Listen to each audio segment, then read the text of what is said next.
So hello and welcome to another review show here at GPVWC with myself, Michael Pitman. I'm joined here by Mr. James Kirk and Lewis McGlade. Say hello, chaps. Hello. So we're going to be here this time a little later than normal, but reviewing the Belgian Grand Prix. This is at Spa over the whole of last week. We had 3 races to go, well 4 with 2 of the FC. So we've got 3 series though to go through. So we'll start off with our Superleague series here, which is our primary series at GPVWC. This is the full race distance. This is 44 laps of the historic Spa Grand Prix. And this was turning into a good championship, but we've got the winners actually turned out to be Lucas Euler, which someone we've had at the top quite often this year with Midnight, followed closely again by Ruud Hestebrick, and Lee Morris returning again, coming in third with the Kurno. So guys, did we enjoy the race and what did we think this time around? Any interesting thoughts? It was wet again. Yeah. I was really disappointed for Paresis, actually. Like, I thought he was going to get a genuinely good result there, and then he just got spun. And it Should say he started on second on the grid. was, and I was thinking, finally a really good chance for Torrent Motorsports to stick themselves up there for a win. But no, it seems that with this Super League season, we just have chunks of winners. Like we had Dave Carr-Smith at the beginning, then Lucas Euler, then Dave Carr-Smith again, then Ruud Hestebrick, and now we're sort of back to Lucas Euler again. So I reckon we might have a Lucas Euler win next week, or if we do have a different winner next week, then he'll win the week after that. It just seems to be very blocky sense. There's no sort of changing around that we're used to seeing in the championship. Yeah, every win, I will remind you, is a repeat winner. There hasn't been a single off win. It's always been the person who's won has won back to back, maybe even back to back to back. But I thought Spa was pretty good. I think it does show though that Hestebrick, his absence in Italy may cost him a lot more. This is what we were saying last week or a couple of weeks ago, was that this may really impact his championship, and the fact of that's possibly, if he would have won the race, 25 points, if not 20 points, that he could have missed out there. That's it's going to impact him. I'm fairly sure somewhere down the road, and not for the better. I think it's kind of going to hurt him for the championship. And now you look at it, he's 25 points behind. And that's going to be quite a gap to close, I think, even despite there being 6 races left. Do you think anyone else is going to get in there with the wins? I know you guys are saying there's not many people making wins. Obviously, we haven't got Dave Carr-Smith racing anymore. So, is anyone else you've seen a glimmer you might be able to disrupt these two and make the fight a little bit more interesting as well? I think it's hard to say champion. Like in the championship now, the only other person who I really would have said was in with a chance of taking the title was Dave Carr-Smith, but of course he's officially retired. Yeah, I don't mean literally take the title, but to mix it up and take the odd race win, or just to drop the points off the other guys, really. Lee Morris, really, yeah, he got another podium. I would say he's got definitely a win coming around the corner. But another thing that I'd like to talk about linking in with this topic actually is David Fiddick, who I believe made his debut for the Super League with Midnight. First race this season in Super League, normally NFC driver here at Formula Challenge. That's the lowest series, but bringing his way up and driving straight in the Midnight car in place of Alex Cooper. So obviously quite big expectations on him here, wasn't there? Did manage to bring the car home 4th. From what I've heard, Fiddick is going to be actually taking over quite a few races from Cooper. And this isn't because Cooper's gone away or something. This is Midnight's decision to just put Fiddick in the car because they believe he will genuinely do a better job. And I mean, even at this early stage of this, or this sort of midway stage of the season, everyone's sort of thinking about next year. We saw Simon Melhuish putting up an advert on the site for the TMO reserve driver for next year already.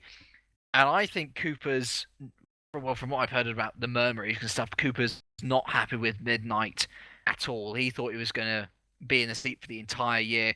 Doesn't look like this is going to be the case, and I reckon he might be possibly thinking about looking around for next year to try and get a full-time seat rather than being replaced halfway through the year. Yeah, well, this is kind of what it's like for quite a lot of these drivers on the grid now. Is that because we're far over halfway through the championship now? I think we're pretty much at 2/3 really. There's going to be a lot of focus now shifting to next year because there's only 6 rounds left, and a lot of these drivers are going to be looking to next year to see what advantages they can take and advances they can make in the championship standings. If they're uncomfortable with the team, then that's obviously going to be rectified for next year. But this is the point where quite a lot of drivers are going to shift. The two that won't is Euler and Heasterbeek. I think they'll obviously keep 100% focused on this season because they're both in it and they both can win it. I mean, it's an interesting call, isn't it, really, bringing in Videk instead of, I mean, you alluded to Alex Cooper, obviously. I mean, he's been doing pretty well, though. He's picked up, 4 podiums this year. He hasn't had a race win yet, but he's still been pretty consistent as well. He's only retired once. He's always been up there. I mean, Videk, we have seen, he does the test driver role for Midnight, so we have seen his speed in testing. We've obviously seen his speed in Formula Challenge. And equally, even here, we saw him actually was running in second place. I mean, particularly, I know it was only lap 1, but seeing him go around the outside of Heasterbeek, I don't know if you guys saw that, obviously, on lap 1, was pretty impressive stuff. And I think actually even his comeback, yes, it's his first drive up in SL, and on lap 9 he did drop it coming out of the last corner and dropped him from 2nd to 7th. But to then come back and end up 4th is still a reasonable comeback in, with the drivers that he's around. Do you think it's just a bit of like, not inconsistent, but not knowing the car very much, driving that FC, jumping up to SL? Well, I mean, he must have experience with the car because he's reserve driver, but I don't see I mean, let's put it this way: Midnight must have been absolutely confident that Videk could do a better job in the car than Cooper at this stage. I mean, we're talking about Cooper's accomplishments, his podium. He's even had a pole position to his name. I mean, it's so easily forgotten that he had pole position in Korea. Yeah, he's got the pace in him, but I think one of the things that Cooper's lacking, and maybe why Midnight have decided to take a gamble on Videk, if you can even call it that, is something that Lewis has brought up a couple of times, and that's that Cooper just doesn't seem to want to overtake.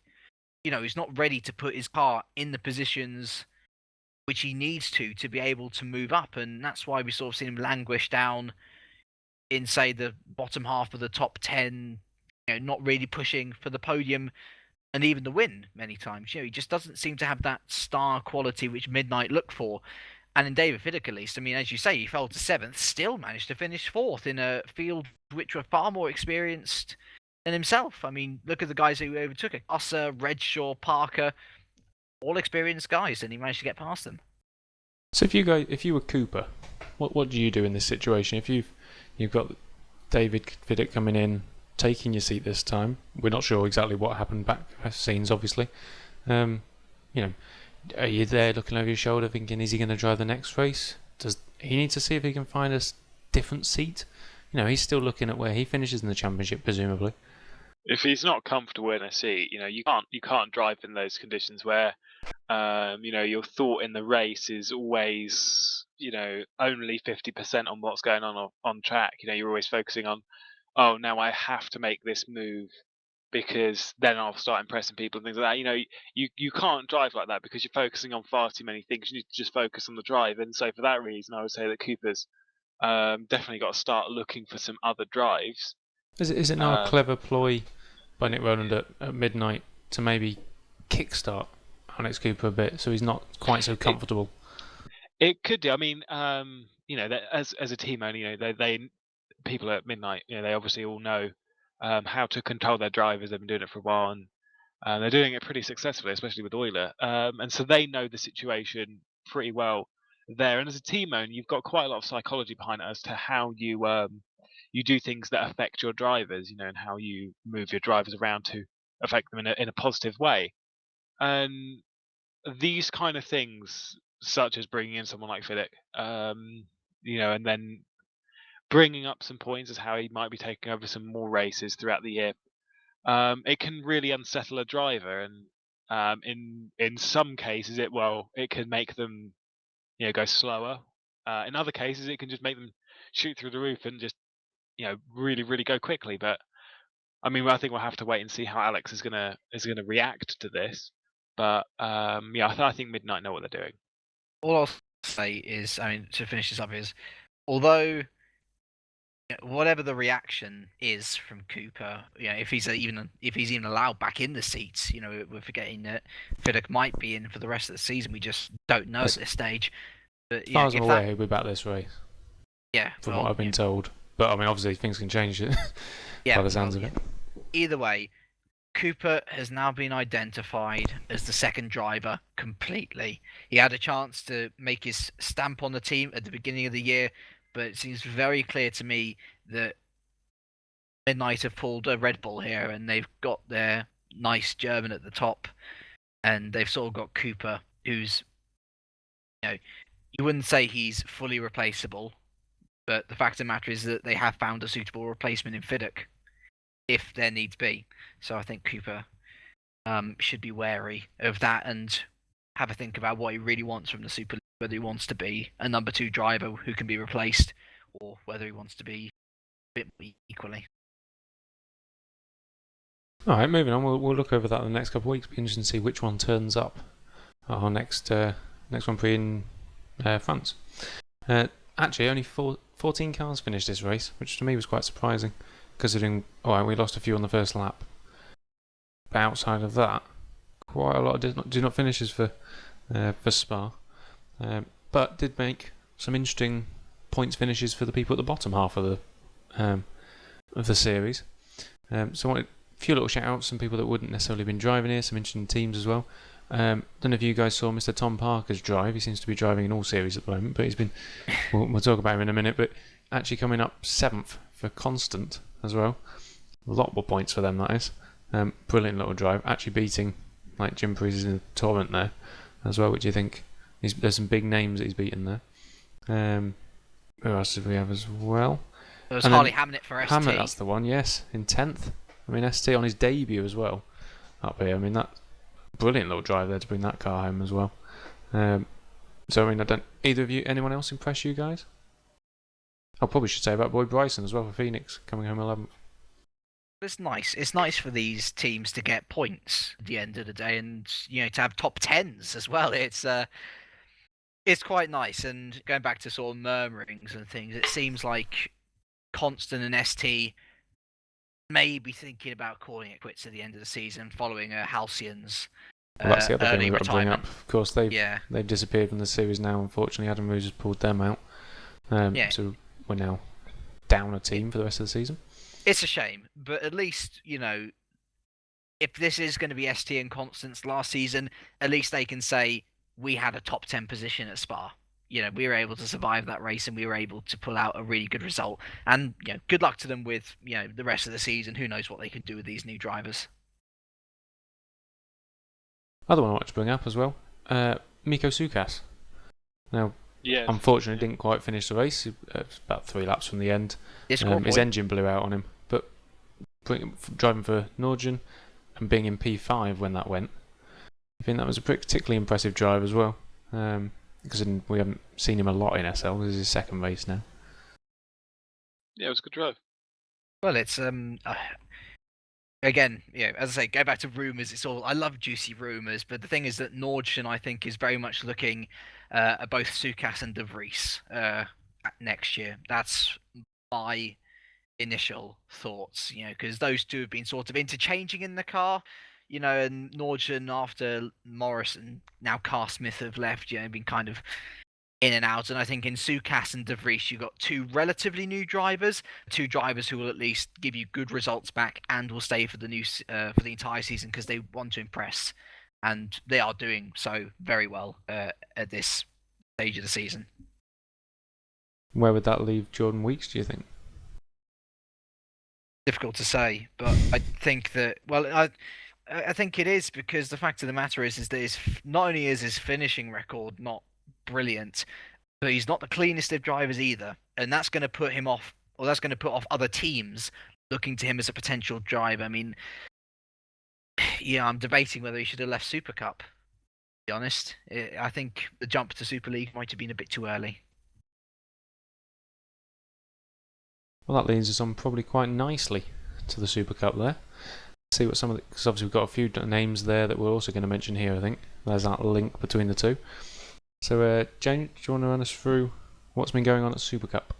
Well, Super Cup was a fabulous race, full of tactics, and it was a real dominance race for Ranieri again. We had basically majority of the field one stopping. Ranieri decided just to stop, and he still won. He came out in the lead of the race on his second stop, which shows just how dominant this was for him. Oscar Hardwick came home in second. To be honest, that's all he needs to do now until the end of the season. If he keeps on banging in those second places, then he should be safe. I mean, he should be very, very worried about Ranieri and his speed now. And actually, Sukas came home in third for Innovision, which of course is the sort of feeder team for Nordsten, and so he's doing a good job there in Super Cup. But yeah, it was a very weird race because we had a restart for a start, and that allowed Dan Rusu a second chance because he disconnected. Maurice Brackhand for Street Fighter also disconnected. He didn't get to rejoin. And really, some standout drives. I mean, Rusu got his best result of the season by something like 5 places, finishing 6th just behind his teammate Wernerson. Wixie finished 7th. There was a double top 10 finish for PPD. But there were loads of retirements as well. Everyone up to 12th retired. Tom Parker for Innovision, although he and Tringus scored points because they were over the 75% line. But another weird thing was that Target did not turn up. And what this has meant is that Scuderia Basilia, who is of course Ranieri's team, have now overtaken Multiforce and Satellite in the standings. Satellite, who of course now are without Ryan Walker. They have Brandon Warren, who retired on his debut, unfortunately. And Target are in a really difficult position of they don't have driver commitment. So Scuderia Basilia, after this race, really on the up, and Hardwick is scared, I think, to put it lightly. Because, to be quite frank, Ranieri has got the ultimate pace over everyone. He has. I mean, there was the only question mark I think about the whole of Ranieri's race was his starts. We did 2 starts, and both of them were terrible by him. He dropped about 3-4 places on both of them. If he had that sorted, he'd been well into the distance. But then, they're not perfect. I mean, even Hardwick had that spin on lap 2, which took him down to 6th. I think on the second race, obviously, I think he'd be aggrieved after the first running away into the distance on the first start. But I think Hardwick actually was, in a way, quite. He wasn't in any desperation to ever be worried by anyone behind him. He finished good, nearly 30 seconds ahead of third. But it just shows there is some chinks in the armours on both. But yeah, they still expect them to both be winning. Either one of them to be winning each race from now on. Yeah, I think Ranieri's got the ultimate pace of the entirety of the grid. To say that he was the only person. He wasn't the only person doing a 2-stop. A few other people did a 2-stop.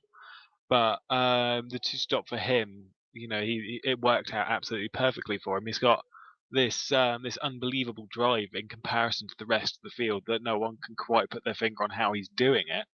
But whatever he's doing, it's working perfectly for him in the championship. But you kind of think that when on a run like this, you could have a lapse of concentration that can cost some points. So I think Hardwick's worried about the championship because if things keep finishing the way it is, Ranieri will win the championship. I think that's the No. It's we go back to the point. If Ranieri wins every race and Hardwick comes second every race, Hardwick will win by 3 points. I mean, we've got 6 races to go. That's allowing for no issues whatsoever. Yeah. Actually, is that true? Because there's 29 points between P3 and P1. There's 30 points if they finished P1 and P2 respectively the way they are. So Ranieri wins every single race, the 6 races. Oscar Hardwick finishes second in every single race. That's 30 points difference. So Ranieri would win it by 1. Really? I'm not sure. I'm sure we figured this out. earlier. I mean, it's probably not worth arguing over right No, now. I'm not sure now. we can do the calculations later, but I'm absolutely certain that nothing's changed since Monza, where we figured that out. Either way, Either way, close to yeah. cool. 3 points, 1 point, whatever. It doesn't really. Either way, we're still going to end up with this stage where, yes, we've had a nice little run at the moment with 4 now, where Ranieri's won and Hardwick's come second, and it sounds predictable in that respect. But it's anything but. Like when you're watching them, and you're even watching qualifying, and it's like one after the other, fastest lap, and it's just faster and faster and faster. It's putting the rest of the field in the dust. But it's still so exciting to watch the two of them, because even you're still only talking, was it 10-second difference in the end? Yeah. Yeah, that's not a lot. One little error can cost you that easy. Lapping a back marker, the amount of people that crashed off or would have had damage at some stage during the race for 6 more races. I wouldn't expect it to finish exactly as it has done for the next 6 races. No, I think Hardwick needed Ranieri, to be fair, in the championship to actually, to give him this push, or to give him a push in the championship. And I think once it really, really sets in, that seriously he can, to be fair, quite easily lose this. With Ranieri's pace. It can go either way really quickly. It's just one event in one race can cost either the championship in any respect. So, it's going to be, you get a feeling this is going to be one of the closest championships that we've had. And, Oscar's got to look at Ranieri's pace and step it up. But then you've got to ask the question, can he? Is there really, like, the pace differential between Hardwick and Ranieri is, I wouldn't say it's that much, but Ranieri just has this switch that just comes on in the race, and then he's just flying. I mean, I think actually what was interesting to me was before the restart of race 1, when Ranieri dropped about that far, and someone who I haven't mentioned yet, Pedro Malim, who came 4th, was actually in that race, managed to jump himself to 2nd and was holding up Ranieri. Now, if that race had carried on, I'd really have loved to have seen if that gap could have been eked out where Ranieri couldn't have gained that back. So I don't know whether, because let's be honest, from a team perspective, Ranieri's out on his own. As much as Bolgin, the other Brasilia driver, has been doing some reasonable performances and shown some sparks, he's not up the top. Whereas CSG with Hardwick have got a decent second driver with Malim who could help out. I mean, that could be the difference come the end of the year. Could be. I mean, are either of you impressed by Malim this round? I'll take that as a wild no. Well, he had 2 stops, and one of those stops was a mistake. He should have 1 stop, so that in itself says that he made a mistake, and he probably should have had 3rd. So I mean, I guess he's done okay. To be honest, I'm thinking more about the next series Formula Challenge, which has kind of sort of left a shadow over Malim for Super Cup, and yeah, I mean, did a good. We'll obviously come on to that one in a second, because yes, there's a few instances there to watch. But I was just thinking from this sort of, in fact, having seen the FC drive, which is obviously the day before this Super Cup, I would think I was more impressed with him bouncing back and doing this. Rather than the Ranieri thing, which we'll get to. Yes, that's true. Yeah. So, I think from that, anyone else that stood out to you? I mean, I don't want to go at my team. We had a great result, but other than that, well, as I say, PPD got a double top 10 finish, which is brilliant for them. Andreas Waters at his home race got 11th. That's his highest of the year, and I believe he's being let back into Fox Racing actually, because Halcyon, which was the team he was moving up into for Super League, has of course collapsed. So it'd be nice to see him back at least. But yeah, it was just it was a fun race to watch, but quiet in terms of standout performances. I think Russo and Waters and the PBD boys were really the main ones to be commended there. Agreed. So how do we sit on the standings then, lads? Anyone got that in front of them? Yeah, well, I do have it now, or just about. Actually, no, I don't. Apologies. Oh no, there we are. Here we go. Got them now. So it's Oscar Hardwick still leading on 191 according to these standings. I haven't updated the wikis just yet. Walker's still there in second on 168. Ranieri 162. Lochnovsky 101.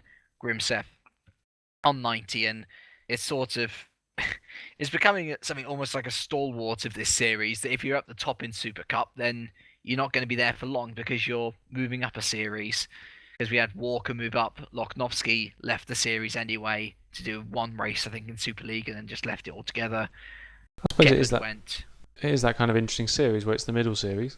So you got the guys that were the top of this will obviously get drafted in from the Super League guys, and equally you'll get the new guys coming in who are the top of the FC. So it kind of is like you will get a bit of a in the door out one door approach. Most of our guys haven't. Oscar, Hardwick, and Ranieri both didn't start the season. Yeah. So yeah, I think there is a little bit of that, and it makes the table very interesting. Yeah. But equally leaves a few people there, I suppose. That James Shepherd's still there in 7th. Yeah. Anyone remember him? 3 races in, or was it 4? Just about. Seems so long ago, doesn't it now? Got a podium there as well. Yeah. I think he was quite fast, if I remember. Yeah, I think he was. Yeah, possibly. So, and I suppose just might as well look at the constructors while we're at it.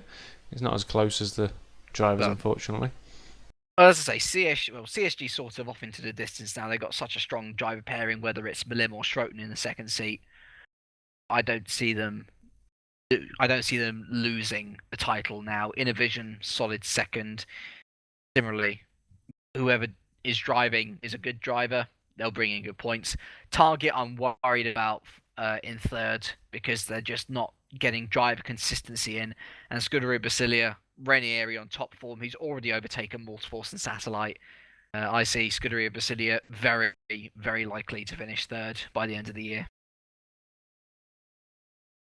Yeah, I'd say I probably agree, unless Target suddenly come out with some what we call alien driver or another to bring them in some points again, which they could very well do because they are that kind of team that does pull these people out of somewhere. But obviously it does take a time to get them, and hopefully we'll see them back with a couple of drivers next time out. Next up, I suppose, is our third series, Formula Challenge, where we have 2 races. Now, Lewis will go through this with us, but equally, you two both drive in this, don't you? So we can get first-hand opinions of this as well. Well, so, one would say drive, others would say crash, but it's fine. But yeah, Formula Challenge, we had 2 races, as said, and for the first race, it was P1 was taken by Tapper, who took the win. Then the podium was Simic with Fiddick in P2 and Ben Warren in P3. Interesting race. That I will say that Cantonen got pole position. It was quite impressive, but it was a good race. I mean, I obviously enjoyed it. I mean, we will win there, which is nice. But it's the same people at the top, isn't it, all the time now? I mean, it's in Tapper and Fiddick, although Warren being there in the Simic now as well. First podium of the year. Which is great for him, isn't it? And that he's staying in that seat now, I believe, to the end of the year. Yep. Which is great to see.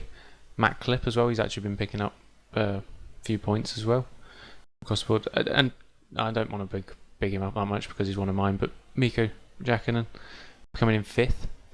That was a good little result between the team there as well. But equally, ex-world champion. Nice to see his name back up there anyway, for nostalgia at least. Anyone else caught your eye?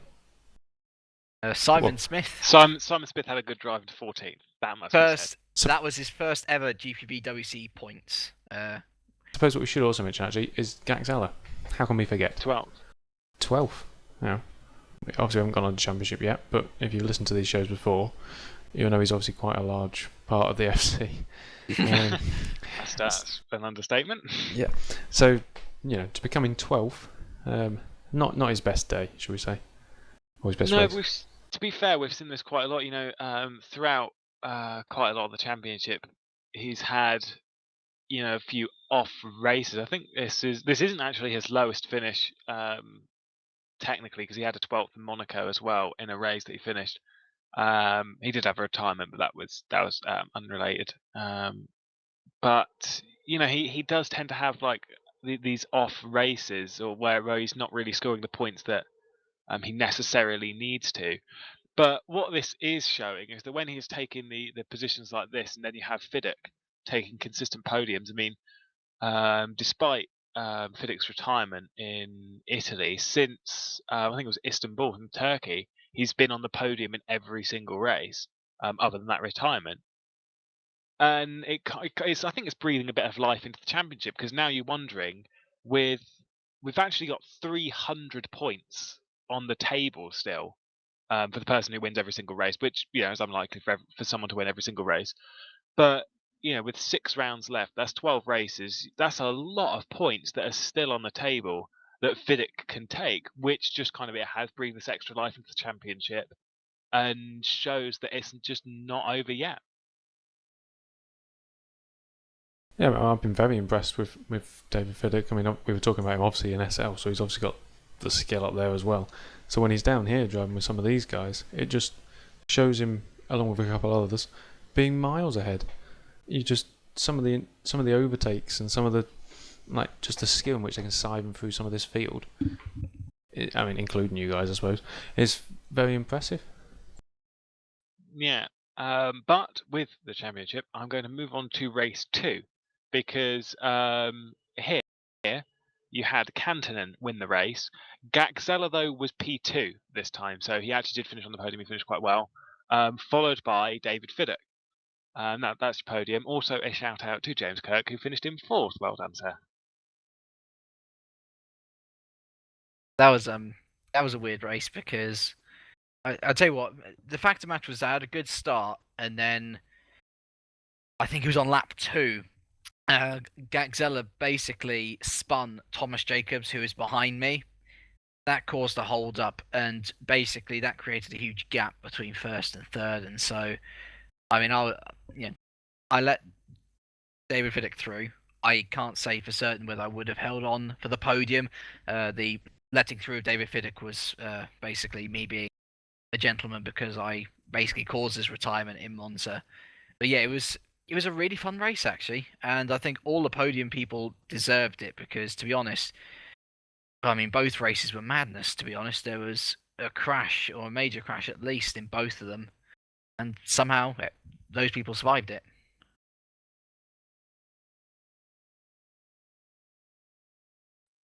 Race 1 had a hefty crash, 2 hefty crashes, to be honest, which brought everyone into the forums to a lovely argument. But we always get this, where with so many cars starting the races, you're always going to get instance, and race 2 was no exception. I think race 2 was a little bit cleaner. Yeah. But there are just times when there's just so many cars on the grid, and you've got so much to focus on. It's quite difficult to do that. But Canton, though, he impressed me to take that win. Yeah. That he's shown. I mean, he's shown that he had the pace throughout the entirety of the practice sessions for that. Because I remember looking onto the practice servers, and there was just him always at the top, always showing these incredible times that I'm just looking at, going, how do you even do that? And he only, I think he DNF from race 1, or I think he got knocked about somewhere in race 1. Yeah, unfortunately he did have, but qualifying on pole, and then, like you said, an unfortunate incident in. I mean, technically, I think he actually made it to the end. In the end, I think he dragged his car home, but he did have obviously the accidents beforehand. He didn't get any points for it. It officially classified 18th. But yeah, that race 2 was almost flawless. Yep. Obviously helped, I suppose, with the crash, I suppose, in race 1. The people that had finished top, obviously with the reverse grid for race 2, meant the others were coming up through the field. So it would be interesting to see, actually, hopefully he'll be up there next time as well, with Gaxella, with Fiddick, with Tapper, with all these people that we're used to seeing at the top, or battling out Jacobs. All these people together, who, unfortunately, Jacobs didn't really have such a great time this time out. No, he didn't score any points this weekend. I think it was the first time. This weekend, it's Tuesday. I think it's the first time that he hasn't actually scored points in a race meeting. Actually, no, it was Canada. Canada who didn't score any points either. But he's finished every single lap of the race. I think every single lap of the season, and is pretty much the only driver to do so. But it was just one of these off evenings where I wouldn't say necessarily other people's mistakes, because I think race 1 was a lapse in concentration. Race 2 was a mistake caused by Gagzella, which Gagzella did get a punishment for, which we shall get onto the penalties because there's a long list of them. But Tom Jacobs didn't have the best of days. But it's just the way it works. Gagzella though finished second, which in consideration of what happened, which I think we should bring up, in the consideration of what happened in the race, was slightly impressive in the fact of he could have been taken out of the race by one Pedro Malim, who has been handed a race ban for next time and 5 points on his penalty license. Yeah, it's a race ban for race 1 next time out, which you do remember actually Gagzella had one earlier in the season as well. But yeah, it's not something we condone. Obviously, it was. I mean, we'll be able to show you it now. Just it was very obviously intent, I'd say, and obviously the league agree with us by handing down a penalty. It was bizarre to see why, though. I mean, intentional wrecking at the best of times is usually caused by an incident of some sort, but there was nothing to see why Malim was sort of pushed to do that in the first place. It was almost like he just wanted to take him out for the fun of it. Yeah, it was so out of place, and it's as Mike said, it's not something that we condone. No. It was very, very unprofessional driving, and it shows poorly on Formula Challenge as well. I think Formula Challenge, despite being the lower league in GPVWC, especially in the career ladder, we've got some really skillful drivers on the grid. One being to be fair, Gagzella, but I think even Malim's really, he's a good driver. He's proved it. He's taken 2 race wins this season, but this just seemed just really, really wrong, and it just shouldn't happen. And I'm a bit ashamed to have seen that happen. Yeah, it's a bit of a sour point to end on there, I suppose. But some of the driving standards are a little aggressive, a little bit haphazard, I suppose, in Formula Challenge. You always get that though in these smaller leagues. It's just that was too far. And I'm sure he'll learn his lesson. Like I say, when I spoke about him in the Super Cup. He impressed me there, and that was the day after. So he has the talent, and hopefully he's learnt from it, and we won't see that again. Because, like I say, we don't want to see it from any driver. But it particularly got highlighted this time, I think, because it was with a championship leader. Indeed. So how do we end up with the championship now, then? I was just about to head on to that. Gagzella obviously still leads, 358 points. 112 over Fiddick. I'm actually just going to check if that's correct. Must be. But yes, 358 points to Gagzella, which is, yes, he's still got a good lead, 112. We have already said that there's 300 points on the table, so Fiddick can still theoretically take it. In fact, statistically, anyone with more than 58 points can theoretically take the championship, but whether that's likely or not, who knows. But yes, Gagzella's leading, Fiddick second, Thomas Jacobs in third with 176 points, Ari Niemanen in fourth with 150. Tapper quickly sidling his way through the field in fifth. Pedro Malim in sixth. Adrian McNaughton seventh. Paul Joseph eighth. Clip ninth, and Hoekstra is in 10th. Interesting top 10. I think that's actually changed very much, other than Tapper moving up. I think he's been the main change, really. But the championship's not really been changing about. I do personally hope though that Fiddick can close in this gap on Gagzella, just so we have a little bit of spice in the drivers' championship. Yeah, I mean, I think he is closing it in. He's doing a great job at it as well. When you watch his drives, it's going to be very tight. It's going to take something a bit special, but it's going to make it really exciting come the end of the year, I think. Indeed. One would be looking out for that and just seeing how it goes. To the constructors table, we're gapping out a little bit more. I remember the first time we did this show, it was the first time I realised how close the constructors were. But you have Simic in P1 with 524 points, 42 points above Storm, which, to be fair, over a race evening is not that much. That can be closed really, really quickly. Then you've got Kyala in third, 249 points behind. They have 233 points for them. Then you've got Royal Blue, United Racers, and Tanskanen, all within a very small grouping of points. There's only about 17 points there between that group, so that's really close battle for third place. And then you've got the drivers, the teams below that, with Optimum, Waters, Idonis, and Logic's Razor, to make your top 10 in the constructors. But I think that constructors table should get quite exciting throughout the championship, especially that fight for third. Oh, definitely. I mean, I think it's that close. You think, like you were saying, 42 points for the top isn't much in a race weekend, but 17 between what is going to be 3 teams. Anything can change race. I think that's going to change every time we do this program at the moment. It's going to be great to see. While we're on the point of tables, I realise I failed to mention the Superleague tables. You can tell we haven't done this for a little while. So, thinking back, obviously remember Lucas Oiler's win. We're looking back, and Lucas does now continue to lead the championship with 241 points, with Ruud Hesburg with 216 behind. Carl Smith still sitting there in third, Peter Kasser in fourth with 135, and Alex Cooper in fifth with 126. Now, obviously, that gap's changed with him not driving. Looking at the constructors, Midnight still sitting there pretty with 374 points, with Nigo 341 and Torrent at 247.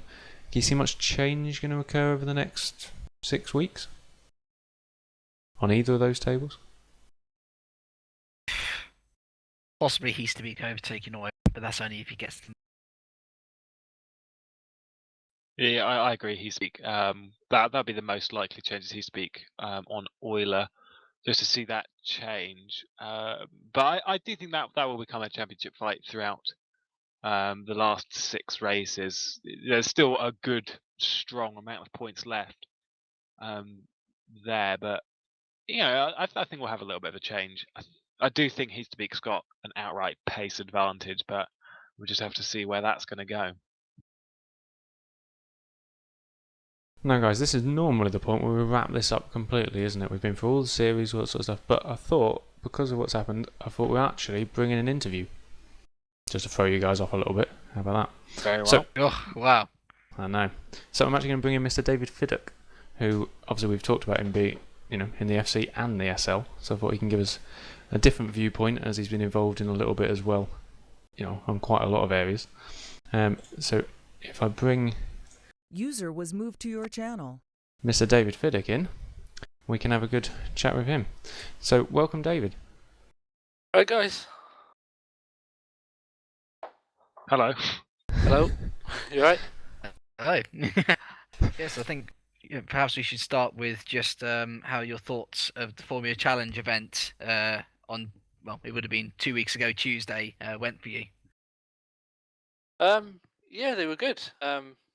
Obviously, I didn't get much time to test Formula Challenge because I was racing Superleague. So I think Ben came up with a setup and gave me it 2 hours before the race. I practiced half hour before the race, and kind of shocked to be on the same pace as the leading guys, apart from Tapper. He was just mind blowing. But yeah, I did what I needed to do. Beat Gagzella in race 1, who struggled. Race 2, finished 1 place behind, thanks to James.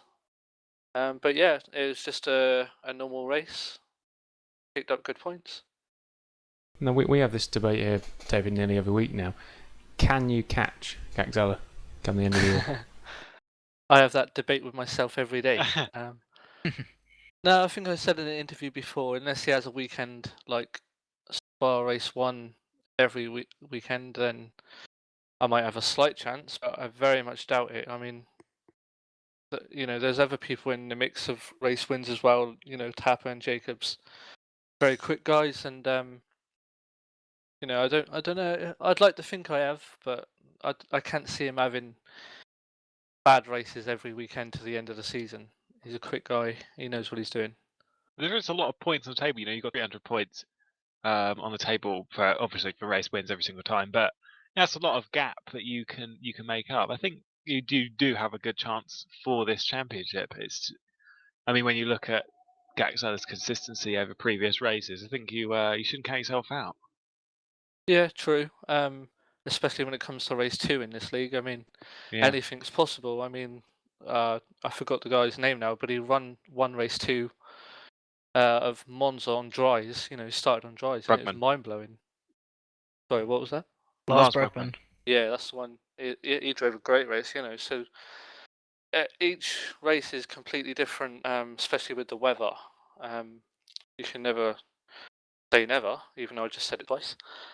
But yeah, I'll keep pushing as long as I need to. I'm going to push 100% anyway for the constructors. So picking up extra points on Gagsel on the way will help, obviously, and yeah, I won't give up. Good to hear. Yeah, it's great to hear. Do you think you also did the Super League this time? Did that impact, like you were saying, you hadn't done much preparation for FC? Is that going to be an ongoing issue? We're going to see you in the SL a bit more? Not for the next 4 or 5. I don't know, to be honest. Alex needs to get back in the car, and he's battling for the top 3, I think. And those two guys need to focus on the constructors. So maybe another race towards the end of the season. Yeah, it did impact FC a bit because I was going with a setup I didn't really know. I'm more used to the setup I had for Silverstone, say. So yeah, it could have been a bit better. Obviously, like if you look at race 1, once I got P2, Tapper was still half a second quicker. So I was told not to push anyway, but for the first few laps after I got P2, I was pushing. So it could have been a bit better. But it was 2 solid weeks of trying to impress in Super League, and so I wanted to do well there. On that, how did you think your Super League went? Not as well as planned. It's hours I've put in each day, and Luke is a bloody good teammate to have when you're testing. I mean, his knowledge on setups and his work rate in testing is, second to none. We were on every day, and he was saying try this, and tried it. It helped. Sometimes he didn't. But yeah, he kept working with me until we found something I was comfortable with. Yeah, we managed to get a setup. It wasn't on the pace of Lucas. For the first couple of days, it was just temps between us, but then I did a lap quicker, and then he just went for it and ended up pulling out half a second. So I was like, oh god. Quali. I mean, if you look at the season so far with the RFE, most tracks in the heat wave have been cold or wet. So obviously Spa is known for being wet. So we set the car up for being more cold, and then quali ended up being like almost 30 degrees, 35 degrees. So quali I struggled, and then the start of the race I didn't really want to push, so I luckily got P2 until I stupidly spun. But then from there it's just like 30 plus qualifying laps. Managed to get within a second of the podium, second and a half. So I was impressed with my driving apart from the spin. Was the spin driver error? You're not used to the car, or yeah, it was. it just it was one of just those out things? of nowhere, mate. To be honest, I was hoping I accelerated on the curb, and then I looked on the replay and I was nowhere near it. I was hoping I was tagged, but no one was near me. But yeah, it was just out of nowhere, I suppose. Like I've not done many race stints. I was trying to do low fuel because we were going for free stopper. So it's just really low fuel runs I was doing. And then with Rude right behind me, I was trying to get good exit as well, so he didn't pass. A bit of pressure got to me, I suppose, as well. Do you think on a different day you could beat Rude? Not in Spa. No, his pace for a 2-stopper was just crazy. He drove a great race. Once I got P2, I was just trying to slow him down a little bit, to give Luke a bit of free air, not to affect the race too much though, because I'm not that kind of person. But no, in other tracks maybe that suit me more, but not Spa. If I can possibly just bring it back to Formula Challenge for the last couple of minutes we have with you. Obviously, race 2, we had Kantonen taking a rather fantastic win, and we've been discussing here whether we think anyone else will sort of impact on the championship as it is now, sort of hindering yours, Jacobs' progress on trying to catch up with Gagzella. Do you think Kantonen is going to be a consistent threat from now on? Or do you think that Spa was very much a one-off for him? Because especially by the times that we see at Magny-Cours at the moment, he doesn't seem to be quite on the pace as he was in Spa. Yeah. Well, that might be race pace, because if it is, then he's looking pretty good. But I hope so. He's a great driver. He was fair. Race 2 when we was in Spa, we were wheel to wheel, and he didn't try some moves that a few other guys try. But yeah, a few other people in the mix, it can help or go against you. But so far this season has helped me. With Jacobs, he's got in the mix and slowed a couple of people down, and I've taken advantage. I can't even say it. Advantage. Tapper in Korea kindly gave Gagzell a little nudge for me. So yeah, it can go against you, or it could help. So Jacobs, Kantonen, there's a couple of other guys, Matt Clip, that sometimes they're there. That can help out, and hopefully it does get a lot closer near the end of the season, just to see what it can throw up. So I suppose, having driven 2 different series at the same track, which series do you prefer? Oh, Super League. No offense to this league, but I'm not getting on with these cars in the Formula Challenge one bit. Your it results feels would like a say milk otherwise. Sorry? Your results would say otherwise. True that. Yeah, that's just, I have to get my head down and get on with it. I'm just trying to do a job for the team. But I don't have fun driving them. Super League, as soon as I was told I would be racing Spa, I didn't even finish the conversation on Skype. I just jumped on the game and started testing. I did hundreds of laps, which makes the spin more annoying, but Super League all the way. I think it's just one of those things, David, isn't it, by the sounds of it? I mean, I think if you got another shot at it, you probably wouldn't do that, and we might have seen you standing on that podium. And I hope we'll get another chance to see that later in the season, maybe. Yeah, thanks, me too. Zandvoort, when we did the test, I was obviously doing a few laps offline before I went on the main server, and my pace was like half a second quicker than our boys. I don't know how much they were pushing, but it was there, and it's consistent. With France, I've got pace the same as Alex and Luke again. That track's awful, but later in the season, hopefully we can sort something out when the titles are decided. Hopefully, and I can prove what I think I am. Spa had a right pace, but it was a mistake, and I don't like that. So I want to get it out of the way. Well, we do. I'm sure Lewis and James will join me in wishing you the best of luck for the rest of the season. And thank you for joining us as well to get a bit of an insight from you, because obviously we had a few talking points with you being in both series this time. Yeah, no problem. Thanks for having me, and good luck with the rest of this show. Thanks very much. So, James and Lewis, anything you want to bring up? Obviously, we've just spoken to David, but anything you want to bring up at all about the whole?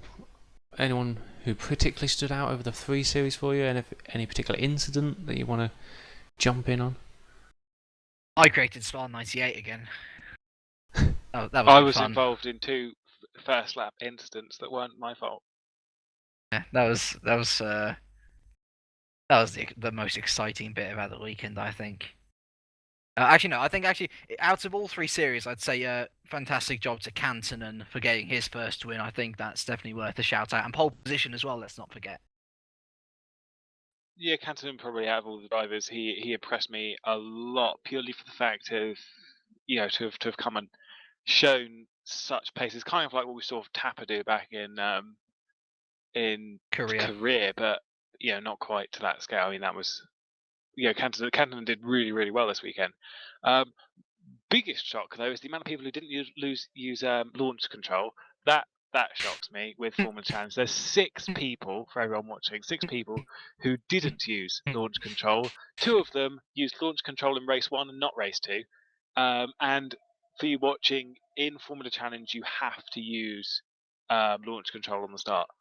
But nevertheless, that's not what some people did, and they've all got penalties for it. So that was a really interesting thing, quite amusing to me when you look at the massive load of penalties. I suppose that's the whole series, isn't it? It's a bit of a learning thing, and when you get up to the SC and the SL, you do start seeing some proper standout performances. I mean, for me, again, Ranieri was other than the start.